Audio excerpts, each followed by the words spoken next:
propose maintenant de prendre un peu de hauteur avec Éric Dadian. Bonjour Éric. Bonjour. Alors Éric, vous êtes président de l'AFRC, l'Association française de la relation client. Oui. Quel est son rôle? La FRC a été créée il y a 20 ans. C'est devenu la principale communauté des professionnels de la relation client. On structurait un secteur qui était mal connu, qui était les centres d'appel.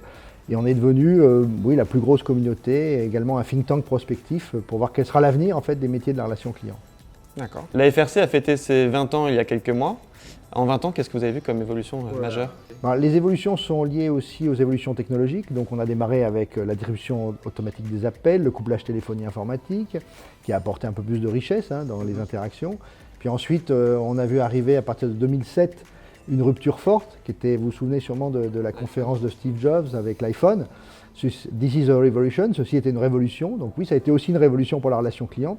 On a inversé le sens en fait de la relation client, puisqu'avant les marques poussaient leurs produits vers les consommateurs les achetaient avec les canaux qui leur étaient proposés, c'est-à-dire les boutiques et le téléphone. Et en 2007, en fait, avec le smartphone, c'est le client qui a pris le pouvoir sur la marque, qui a décidé avec sa communauté quand est-ce qu'il voulait acheter, ce qu'il voulait acheter et comment il voulait l'utiliser. Et donc on voit bien que là, il a eu beaucoup plus de pouvoir, d'influence sur une marque. Et puis en 2017, eh bien, c'est le tsunami qui arrive avec l'intelligence artificielle. Donc les algorithmes, beaucoup plus de données disponibles pour les marques. Et donc on voit que la puissance des algorithmes permet évidemment de créer de nouvelles applications comme les agents conversationnels, comme les robots physiques, mais aussi comme les assistants vocaux que l'on voit arriver dans notre quotidien et qui seront sur tous les objets connectés. Et donc qui vont révolutionner totalement l'expérience client. D'accord. Et justement, du coup, entre cet arbitrage entre digital et humain, qu'est-ce que vous en pensez? Je pense qu'il faut que les marques apprivoisent l'intelligence artificielle, l'utilisent pour des questions simples, qui sont répétitives. Et puis, alors on laisse donc aux agents conversationnels démarrer une question, par exemple, relativement simple. Et puis ensuite, c'est l'humain qui va apporter son expertise, son empathie, sa créativité, et puis les gestes commerciaux, et puis pourquoi pas pouvoir rebondir. Parce que ce qu'il faut bien retenir dans une marque, c'est qu'elle doit connaître, reconnaître, et surtout fidéliser un client, c'est ce qui lui permettra de perdurer. D'accord. Chez NJ Coffiely, on a mis en place la barométrie à chaud, avec pour objectif de recréer du lien entre nos techniciens et nos clients.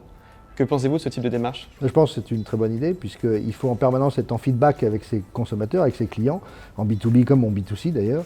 Et donc la possibilité de co-créer avec eux des parcours clients, de savoir ce qu'ils pensent de ce que vous avez mis en place comme type de service, c'est fondamental. Et pourquoi pas demain, co-créer les produits avec justement ce genre de feedback.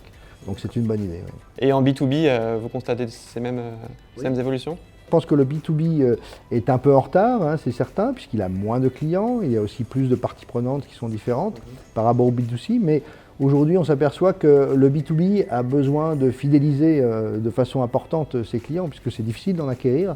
Donc le B2B est en train de rattraper dans les parcours clients, est en train justement d'apporter beaucoup de nouveautés, et je pense qu'il n'y a pas à rougir par rapport au B2C, même s'il y a énormément de masse et de flux et d'interactions clients qui sont gigantesques par rapport au B2B. Merci beaucoup Éric.